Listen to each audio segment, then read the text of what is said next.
Seguimos compartiendo la mañana del 11, estamos en vivo, también a través del canal 21 de Montecable en Montevideo. El saludo a los televidentes desde la capital del país, que además nos escriben permanentemente. Muchísimas gracias. Los invito a recibir a nuestro primer entrevistado. Se trata del doctor Hugo Fossati. Él es especialista en apiterapia y obviamente en los beneficios que trae la apiterapia, que es la terapia con abejas. ¿Cómo te va? Bienvenido. Un placer, muy buenos días. Bueno, estábamos hablando fuera de cámaras, el tema de las abejas ya en la ocasión anterior que nos visitó Hugo, habíamos hablado de que no se le da importancia al tema de las abejas, es más, tenemos una reacción natural a espantarla, que no habría problema, pero a matarla. Cuando veo una abeja, viste, atinás a matarla y es un error, y ese error que es tan simple, tan básico, de esa reacción de ver una abeja y matarla antes que nos pique, forma parte de un cambio de conciencia que debemos tener respecto a lo que es la existencia de la abeja, cuál es su rol y qué es lo que estamos haciendo nosotros para apoyar ese rol. A mí me gustaría que tú dijeras cuál es la importancia de la apiterapia, ni que hablar, pero de la abeja como ser vivo en sí misma. Bueno, la abeja sabemos que poliniza el 80% de lo que es la producción en general de toda la flora. La abeja es el polinizador número 1, pero a su vez, cada vez que toma contacto una abeja con una planta, está llevando mucho más cosas. O sea, nosotros creíamos que solo ese insecto se favorece de la planta porque toma el néctar o el polen y es alimento. Hoy sabemos que también la hoja de la planta tiene quitinasa, que es una enzima que disuelve la quitina, que es el exoesqueleto del insecto, y se nutre de esa proteína, por ejemplo. O sea que todo el tiempo, eso es lo que ocurre en la vida, en la naturaleza, que es vida, hay simbiosis. O sea, no existe una casualidad ni un accidente. Es una relación donde los dos nos beneficiamos. ¿Tá? Y eso es lo que nos hizo llegar a través de la abeja, que es a través del veneno, que son una serie de enzimas, casi 40 enzimas vivas, que al entrar a nuestro sistema, que es un sistema de células, bacterias y enzimas, que se mueven trabajando y las que hacen todas las distintas actividades en el cuerpo, desde la coagulación hasta el complemento, las defensas, todo son movimientos enzimáticos, así como la neurotransmisión, la contracción muscular, todo el tiempo están participando enzimas que son los obreros de la máquina. 3/5 partes de las enzimas que necesitamos las producen los microbios que tenemos en el intestino. ¿Tá? Y nosotros estamos muchas veces usando antibióticos, o sea, hacemos mucha locura, cuando en realidad es simplemente ponerle probióticos al cuerpo y reestabilizar un desequilibrio. ¿Por qué? Porque cuando yo rompo un mecanismo de barrera en el intestino, ¿tá? Genero una permeabilidad intestinal que hoy por hoy la padece el 90% de la población o más, y entran sustancias que no deberían. Los lipopolisacáridos, que son toxinas de bacterias o fracciones de bacterias, porque evidentemente estamos combatiendo bacterias inapropiadas que llamamos parásitos siempre, generan gran inflamación. Y la inflamación, ¿cómo la vemos, cómo la leemos en la vida diaria? Obesidad, por ejemplo, dolor, limitación funcional. ¿Tá? Entonces ahí entra la pitoxina, resetea la máquina, esas enzimas actúan sobre sistemas enzimáticos complejos y a nivel neuroendocrino, por ejemplo, actuando a nivel del eje hipotálamo, hipófisis, suprarrenal, y mueve el sistema del estrés, que genera lesión, al reparador, cortisol. Por eso hoy entendemos al cortisol como hormona de estrés.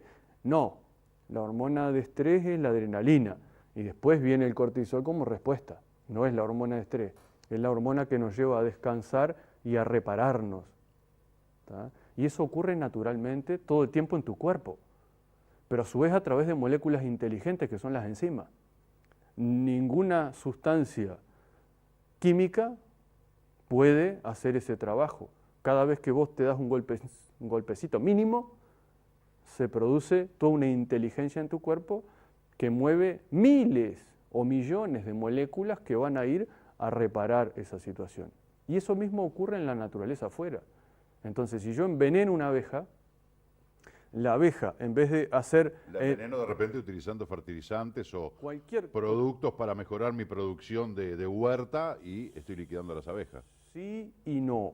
En realidad, un fertilizante es una cosa y un agroquímico tóxico, ¿tá?, como un herbicida que mata la vida que sustenta al yuyo, que quiero matar, cuando el yuyo también tiene una función en esa simbiosis que se genera, y por eso los monocultivos han demostrado ser una mala alternativa, porque estoy matando todo y dejando una planta, y le pongo un paquete de 47 agroquímicos y contamino todo, y al que se lo come también.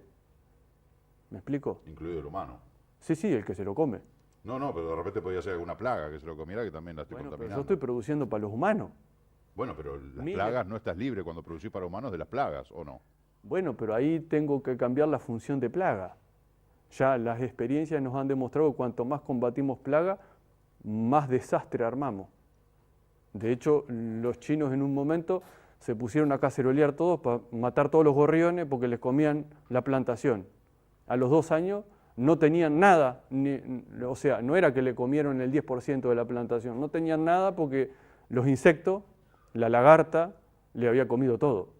Entonces tuvieron que importar gorriones de Rusia. ¿Tá? En Estados Unidos metieron un sapo para eliminar unos insectos de unas plantaciones. A los 2 años, todos los cocodrilos de ese lago enorme empezaron a aparecer muertos. ¿Y qué era? Y se acabaron los peces, empezaron a comer sapo, el sapo era venenoso, ya sabemos que el sapo es venenoso, de hecho hay medicina en base al veneno del sapo, y resulta que se murieron todos los cocodrilos, porque se comieron los sapos. Tuvieron que importar sapo. Entonces, el equilibrio es vida y en la naturaleza hay simbiosis todo el tiempo. Entonces, ¿qué tenemos que hacer? Ver qué es probiótico y favorecer lo probiótico cuando estamos hablando de salud. ¿Tá? Hoy tenemos clasificado y vamos entendiendo cómo determinadas comunidades de microbios que tenemos en el intestino,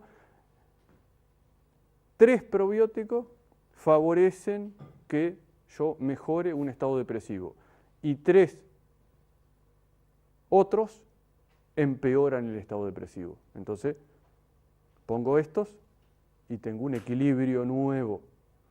En definitiva, hoy sabemos que las enfermedades que considerábamos crónicas y degenerativas son enfermedades medioambientales, como la diabetes, como el Alzheimer, como el colesterol, ¿verdad?, como las enfermedades cardiovasculares, como el cáncer, que tanto matan y que tanto sufrimiento y que tanta discapacidad producen. Entonces hoy estamos prestando atención a la discapacidad. ¿Por qué? Porque es un paso bastante previo. Entonces, ¿qué empiezo a tener? Tales y cuales síntomas. ¿Qué me está pasando? Siento tales y cuales cosas. Tengo que empezarle a prestar atención a lo que siento. Con respecto al tema de las abejas, Hugo, que bueno, de repente, volviendo al principio, que quizá no le damos la importancia que tiene a la abeja, es un insecto que no nos genera demasiada empatía. Bueno, porque a la mayoría de la gente, si le preguntaste, dicen, ¿te gustan las abejas? Si ves entrar una abeja por la ventana, ¿qué haces? Decís, ay, qué divina, dejarla volar o querés sacarla y matarla. La mayoría te va a decir que la quieren sacar y matar. Entonces porque falta yo tengo información. mucha fe. Porque falta información. Lo que yo quiero que vos nos expliques es cuál es la situación a la que nos enfrentamos, qué consecuencias puede haber, porque acá en Uruguay han muerto colmenas, arroletes, ha habido productores apícolas que han tenido que cerrar sus establecimientos porque no tienen más abejas. ¿Y cuál es la consecuencia que vamos a tener en la vida diaria en tanto y en cuanto no cambie esta situación? Lo que ya estamos viendo, un crecimiento brutal de un montón de enfermedades justamente que consideramos medioambientales y que hoy entendemos que están generando una matanza a nivel del microbioma intestinal. ¿Ya? Entonces estamos viendo que esa disbiosis está generando Alzheimer, está generando Parkinson, pero también está generando trastornos atencionales en los niños, está generando autismo y muchísimo del espectro autista y discapacidad. Mucha discapacidad que ya te digo, son órdenes. ¿Tá? O sea, si yo disminuyo un tanto estos probióticos, voy a tener tales discapacidades. Pero si los disminuyo mucho más, voy a tener otras tantas discapacidades y otros tantos desarreglos. Entonces hoy estamos entendiendo que hay otro cerebro, ¿tá? Que es el sistema nervioso entérico, que a través de las emociones comanda al cerebro de la cabeza. ¿Tá? Y cuando como de determinada manera, ¿tá? Sabemos que esos probióticos solo y solo se alimentan de verde, hojas verdes. Y el azúcar que consuman es la sulfoquinobosa, muy poco nombrada. ¿Tá? Si yo les doy harina, azúcar, lácteos, los mato. ¿Tá? Entonces tengo que empezar a reequilibrar mi dieta. Es una condición sine qua non. ¿Tá? Mi dieta original era 85% vegetal. Me transformé en perro, soy un carnívoro. Comemos demasiada carne, produce putrefacción. Nos estamos asombrando con lo que estamos encontrando en los mapeos del intestino. Estamos encontrando sapos y culebras no probióticos. ¿Tá? Clostridium, el 100% tiene un aumento de la población de Clostridium. ¿Qué es el Clostridium? Un bichito que se asocia con mortandad, sobre todo el Clostridium difficile, que lo hemos clasificado y ya es resistente a todos los antibióticos. Antibióticos que tendríamos que empezar a no usar o a usar con mucho más cautela, responsabilidad. Esos Clostridium se asocian con cáncer de mama, con cáncer de colon, con disentería, diarrea que genera mortandad, y Parkinson. ¿Tá? Con todo eso sabemos que se está asociando esa población aumentada. Entonces lo que estamos viendo es disbiosis. ¿Tá? O sea, de los bichitos que tenía que haber 5 hay 50, tengo un problema. De los bichitos que tendría que haber 30 hay 3, tengo un problema. ¿Tá? Entonces, por eso es tan importante los probióticos como el propóleo, ¿tá? Que combate a esos parásitos que están donde no deberían estar y están generando un conflicto. ¿Por qué? Porque generan toxicidad. Por ejemplo, hoy sabemos que la diabetes se relaciona muchísimo con el sobrecrecimiento de la Candida albicans, un hongo que como lo alimentamos y con harina y azúcar. ¿Tá? Y esa Cándida atrae humedad o la humedad la atrae a ella, no importa el orden de los factores, en este caso es un ida y vuelta. Vos hablaste de los propóleos. Si no hay abeja, no hay propóleo. Exactamente. El propóleo es la resina del árbol que ella la procesa y nos genera una sustancia maravillosa que tiene trazas de todo un poco, desde hierro hasta un montón de cosas beneficiosas, hasta principios de plantas medicinales, y es un grandísimo antioxidante. ¿Tá? Entonces, bloquea, pero sin combatir, atrapa los radicales libres de oxígeno que se generan, que son toxicidad para nuestras células, y que obviamente el sistema los genera para defendernos de parásitos, porque también son tóxicos para el parásito. Entonces nuestra inmunidad inteligentemente quiere combatir, pero evidentemente está generando cosas tóxicas. Entonces, cuando reequilibramos el ecosistema intestinal, reconstruimos la pared del intestino, eliminamos la hiperpermeabilidad que hay hoy en el intestino y que permite el pasaje de parásitos, de toxinas como los lipopolisacáridos, y de esa manera vuelven a estar en el lugar que tienen que estar, o sea, en el interior del intestino, que es exterior, los potenciales parásitos que los propios probióticos se van a encargar de irlos eliminando. De repente para muchos este es un lenguaje muy técnico, muy de doctor en medicina, doctor en biología, pero de repente dicen, bueno, a ver, ¿qué estaría haciendo mal yo? ¿Qué tengo que cambiar? Más allá de algunas cosas que dice el doctor Fossati que están claras, que debemos cambiar, pero bueno, en la práctica, a ver, yo hoy, a partir de hoy, ¿En qué puedo cambiar en materia de alimentación, en materia de cultivo, en materia de cuidado del medio ambiente? ¿Cómo puedo hacer? ¿Qué puedo hacer? Lo primero que tengo que hacer es empezar a sentir el cuerpo. ¿Tá? O sea, el cuerpo todo el tiempo nos está dando señales de esos enojos porque sí, ese mal humor tiene que ver con un exceso de bilis. ¿Tá? Y esos trastornos del sueño también y esos olvidos también. ¿Tá? Entonces, el verde dijimos que era una muy buena herramienta. Tenemos las algas marinas, que es una de las mejores herramientas. ¿El verde crudo o el verde cocido? Si quiero vida, tengo que Crudo. comer vivo.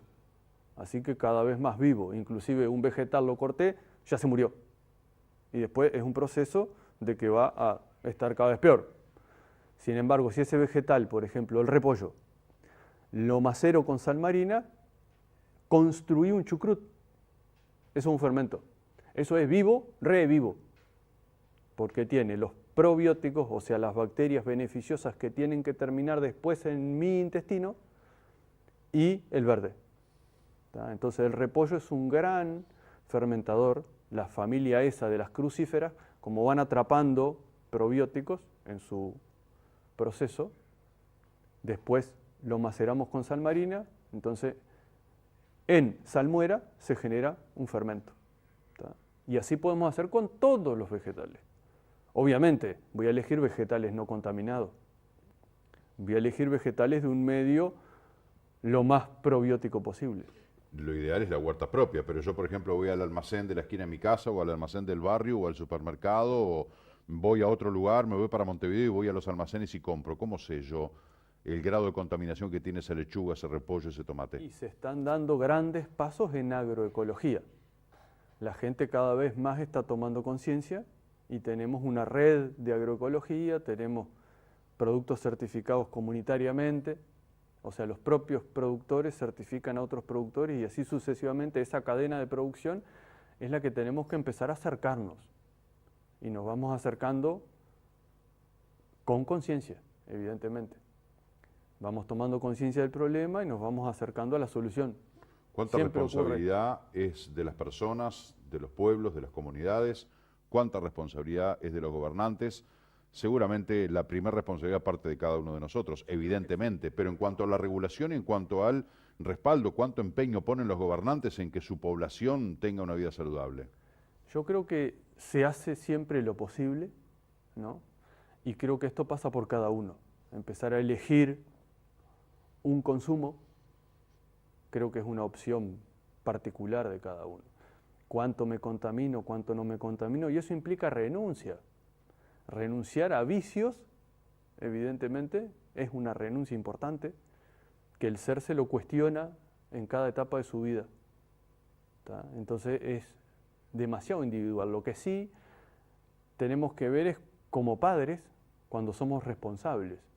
Entonces, ¿es correcto que yo le dé a un niño de 2 años Coca-Cola en la mamadera? Esa es la cuestión. Entonces, cuando elijo darle probióticos, estoy eligiendo por él. Entonces, nos replanteamos un montón de cosas y ahí elijo distinto. El gobierno ha hecho una campaña muy buena, sin dudas, desde el año 2005 en contra del tabaco.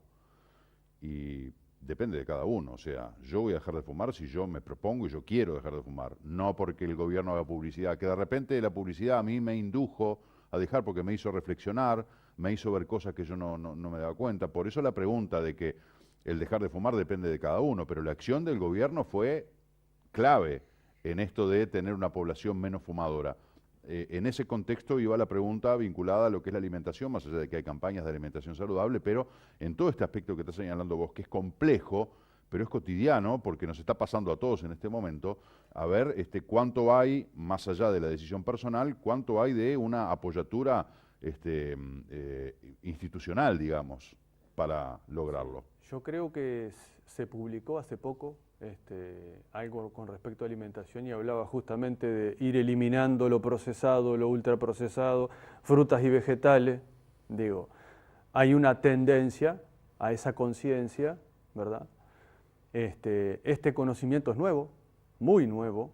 En el 2010 empezó todo este proyecto que es mapear el microbioma de la Tierra y tomar conciencia de esa simbiosis que es el origen y el sustento de la vida. Recién la medicina está dando pasos en ese sentido, están apareciendo probióticos desde todos los laboratorios. ¿Tá? Esos son pasos alentadores a una conciencia, pero de ahí a que el médico tome conciencia de todo ese conocimiento, ¿tá? Que es nuevo, insisto, y que estamos en pañales todavía en las relaciones de cada microbio, pero si voy a esperar a saber la relación de cada microbio con cada célula y todo, se te va la vida. Los mediadores que hay, y enzimas y minerales, y no, antes se termina la especie. Entonces esto es conciencia. Los probióticos son bacterias